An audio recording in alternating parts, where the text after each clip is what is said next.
बिस्मिल्लाहिर्रहमानिर्रहीम अस्सलामु अलैकुम वरहमतुल्लाहि वबरकातुहू। वेलकम मैं यूट्यूब चैनल हाफिज़ शफीक। मौजूद सामीन, उम्मीद करता हूँ कि सब खैरियत और आफ़ियत के साथ होंगे। अल्हम्दुलिल्लाह, सूरतुल आदियात उसका पार्ट 2, जिसके अंदर इंशाअल्लाह हम आयत नंबर 4, 5 और 6 पढ़ने जा रहे हैं। 3 आयात पढ़ेंगे। इससे पहले पार्ट 1 के अंदर भी हमने पहली 3 आयात पढ़ी थी। आज नेक्स्ट 3 आयात पढ़ने जा रहे हैं और ये पूरी सूरत 11 आयात पर मुश्तमिल है। हमारा मकसद आपके सामने ये सिर्फ 3 आयात पढ़ना ही नहीं होगा, बल्कि इन 3 आयात से निकलने वाले तमाम उसूल ज़वाबत और तजवीदी कवानीन आप हजरात के सामने रखेंगे, ताकि आप इन उसूल ज़वाबत और तजवीदी कवानीन को मद्देनज़र रखते हुए बकिया कुरान की सही तरीके से तिलावत कर सकें। और यही हमारा मकसद है। अगर आप 24 घंटे में से 7 से 8 मिनट निकाल कर चंद दिन के लिए हमारे वीडियोज़ को सुनना शुरू कर दें, तो इंशाअल्लाह चंद दिनों के अंदर आप कुरान को सही तजवीज़ के साथ पढ़ना सीख जाएंगे, जो कि हर मुसलमान के लिए सीखना ज़रूरी है। तो बहरहाल आइए आज का सबक शुरू करते हैं। अऊज़ु बिल्लाहि मिनश शैतानिर रजीम। बिस्मिल्लाहिर रहमानिर रहीम। सूरतुल आदियात आयत नंबर 4। फा ज़बर फा, हमज़ा ज़बर आ, फा आ, इसको हमज़ा पढ़ेंगे, अलिफ नहीं पढ़ेंगे। अलिफ वो होता है जो बिल्कुल खाली हो, उसके ऊपर नीचे कुछ भी ना हो। जैसे ही उसके ऊपर नीचे कोई हरकत आ जाए तो वो हमज़ा बन जाता है, इस वजह से इसको हमज़ा पढ़ेंगे। हमज़ा ज़बर आ, फा सा ज़बर रा सर, फा सर, सा को रा के साथ मिलाएंगे। रा के ऊपर जज़म है, ये जज़म की अलामत है। इसे सुकून भी बोलते हैं, जज़म भी बोलते हैं। जिस लफ्ज़ के ऊपर ये अलामत आ जाए वो लफ्ज़ खुद ब खुद नहीं पढ़ा जाता, उसको पिछले लफ्ज़ की हेल्प की ज़रूरत होती है। तो इस वजह से सा को हम रा के साथ मिलाएंगे। फा सर, नून ज़बर ना, फा सर ना। और ये रा मोटे हरूफ में से है। रा के ऊपर ज़बर आ जाए या पेश आ जाए, अगर रा साकिन हो तो पिछले लफ्ज़ के ऊपर ज़बर और पेश हो तो फिर हर सूरत में रा मोटा पड़ा जाता है। हाँ, रा के नीचे ज़ेर हो या रा से पिछले लफ्ज़ के नीचे ज़ेर हो, यानी रा साकिन और पिछले लफ्ज़ के नीचे ज़ेर आ जाए तो फिर रा बारीक पड़ा जाता है। तो यहाँ पर पिछले लफ्ज़ के ऊपर ज़बर है, इस वजह से रा मोटा पड़ा जाएगा। नून ज़बर ना, फा सर ना, बा ज़ेर बी, हा खड़ी ज़ेर ही, बिही खड़ी ज़बर खड़ी ज़ेर उल्टा पेश 3 हरकतें होती हैं। जिस लफ्ज़ के ऊपर नीचे आज उस लफ्ज़ को लंबा करके पढ़ते हैं, तो हा को हम इस वजह से लंबा कर रहे हैं कि इसके नीचे खड़ी ज़ेर है। फ़असरना बिही, नून ज़बर क़ाफ नक़, आइन दो ज़बर अन, नक़ अन। नून को क़ाफ के साथ मिलाएंगे। क़ाफ मोटे हरूफ में से हमेशा ही मोटा पढ़ा जाता है, 2 नुक्तों वाला क़ाफ, और ये साकिन है, इस वजह से नून को क़ाफ के साथ मिला रहे हैं। दूसरी यहाँ पर यह है कि ये क़ाफ पर कलकला कर रहे हैं। कलकला 5 हरूफ पर होता है, क़ाफ, क़ा, जीम, दाल और बा, जिनका मजमुआ अगर आप याद रखना चाहें क़ुतुबुज्जद्दीन, क़ुतुबुज्जद्दीन, ये 5 हरूफ, या इस तरह क़ुतुबुज्जद्दीन का लफ्ज़ याद कर ले, तो जब भी ये 5 हरूफ साकिन हो, जैसे यहाँ पर क़ाफ साकिन है, जब भी ये 5 हरूफ साकिन हो तो इनकी आवाज़ को हिलाकर पढ़ना, इसे कलकला कहते हैं। जैसे हम पढ़ रहे हैं नक़, अगर हम कलकला ना करें तो हम इसको पढ़ेंगे नक़, नून ज़बर क़ाफ नक़, जो कि दुरुस्त नहीं है। नक़ ये कलकला कहलाता है, 5 हरूफ पर होता है। आइन दो ज़बर अन, तनवीन है, 2 ज़बर 2 ज़ेर 2 पेश को तनवीन बोलते हैं। जिस लफ्ज़ के ऊपर नीचे आ जाए वहाँ पर गुन्ना करते हैं। गुन्ना कहते हैं नाक में आवाज़ ले जाने को। जब बिना वक्फ हम इसको पढ़ेंगे तो यहाँ पर गुन्ना करेंगे, नाक़अन। लेकिन क्योंकि आयत पूरी होगी है, हमने वक्फ करना है यहाँ पर, तो इस सूरत में वक्फ का जो उसूल और तरीका है कि अगर 2 ज़बर आगे अलिफ आ जाए तो उस सूरत में 1 ज़बर और अलिफ पढ़ा जाता है, 1 ज़बर और अलिफ पढ़ा जाएगा। नाक़अन से हमारा लफ्ज़ हो जाएगा वक्फ की हालत में नाक़अ, और फिर ये अलिफ मद्दा बन जाएगा। अलिफ मद्दा कहते हैं कि ऐसा अलिफ जिसके पिछले लफ्ज़ के ऊपर ज़बर हो। जब वक्फ करेंगे तो 1 ज़बर होगा, 1 ज़बर ख़त्म हो जाएगा वक्फ की हालत में, क्योंकि उसूल यही है। तो फिर अलिफ पिछले लफ्ज़ पर ज़बर, इसे अलिफ मद्दा बोलते हैं, इस वजह से हम आइन को लंबा करेंगे। नाक़अ, पूरी आयत हमारी हो जाएगी।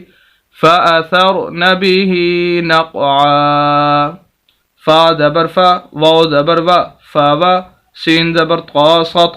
यहाँ पर भी कलकला है, जैसे यहाँ पर मैंने बताया, क्योंकि क़ा भी हरूफ कलकला में से 5 हरूफ में से।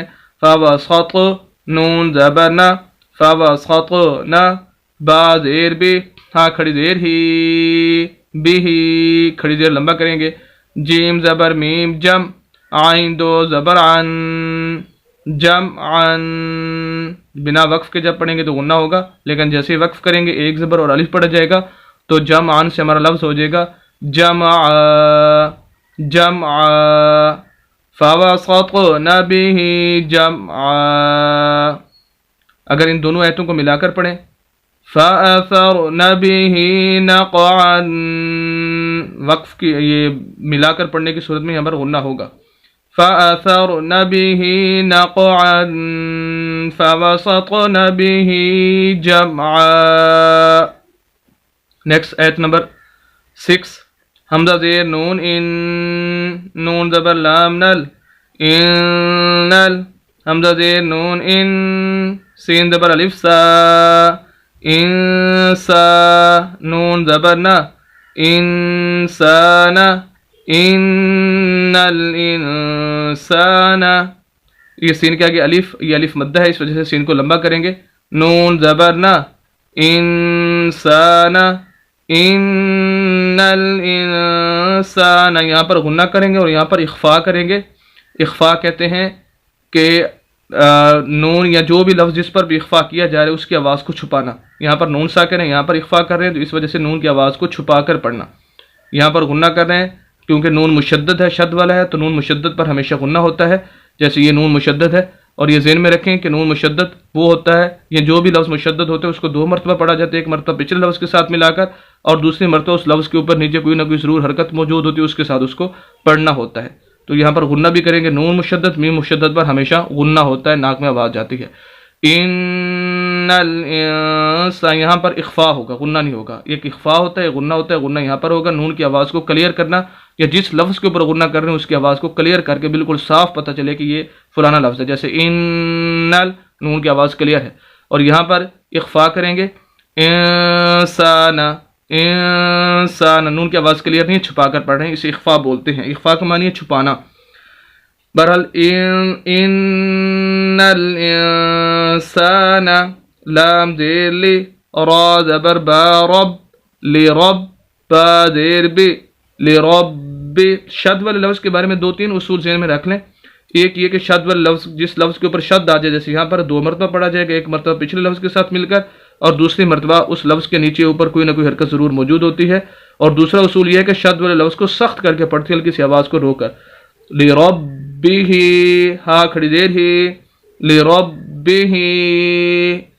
ان الانسان لربہ. نیکسٹ ایک لفظ ہے اس آیت کا، وہ نیکسٹ پیج پر ہے، اس پر چلتے ہیں. لام زبر لا، کاف زبر کا، لا کا، نون پیش واو نو، لا کا نو. نون کو واو کے ساتھ ملائیں گے، اور یہ واو مدہ ہے. ویسے حروف مدہ 3 ہے، الف مدہ، واو مدہ اور یا مدہ. ڈیٹیل پوری چینل پر ویڈیو موجود ہے، دیکھ سکتے ہیں. مختصراً واو مدہ کے بارے میں کہ ایسی واو ساکن جس کے پچھلے لفظ کے اوپر پیش ہو. جیسے یہاں پر واو ساکن ہے، پچھلا لفظ نون ہے، اس کے اوپر پیش ہے، اس وجہ سے نون کو لمبا کریں گے. الف مدہ کو بھی لمبا کیا جاتا ہے، واو مدہ کو بھی اور یا مدہ کو بھی. لکنو، دال 2 پیش دن، لکنو دن. یہاں پر بھی قلقلہ کریں گے. وقف جب کریں گے، جیسے وقف کریں گے قلقلہ ہوگا، کیونکہ یہ وقف کی حالت میں آخری لفظ ساکن ہو جاتا ہے، دال ساکن ہو جائے گی. اور ساکن حروف جب 5 حروف میں سے دال بھی ہے تو ساکن ہو تو قلقلہ ہوتا ہے، 2 پیش ختم ہو جائیں گی. وقف کی حالت میں ہم اس کو پڑھیں گے لکنود، لکنود. پوری آیت. ان الانسان لربہ لکنود. امید کرتا ہوں کہ آج کی ویڈیو آپ بخوبی سمجھ چکے ہوں گے. مزید اسلامی ویڈیوز کے لیے اور قرآن کو صحیح تجوید کے ساتھ پڑھنے کے لیے ہمارے یوٹیوب چینل حافظ شفیق کو ضرور سبسکرائب کیجیے. صدقہ جاریہ سمجھ کر ہماری ویڈیوز کو شیئر بھی کیجیے. ملتے ہیں نیکسٹ ویڈیو کے اندر کل انشاءاللہ. اجازت دیں. اللہ حافظ.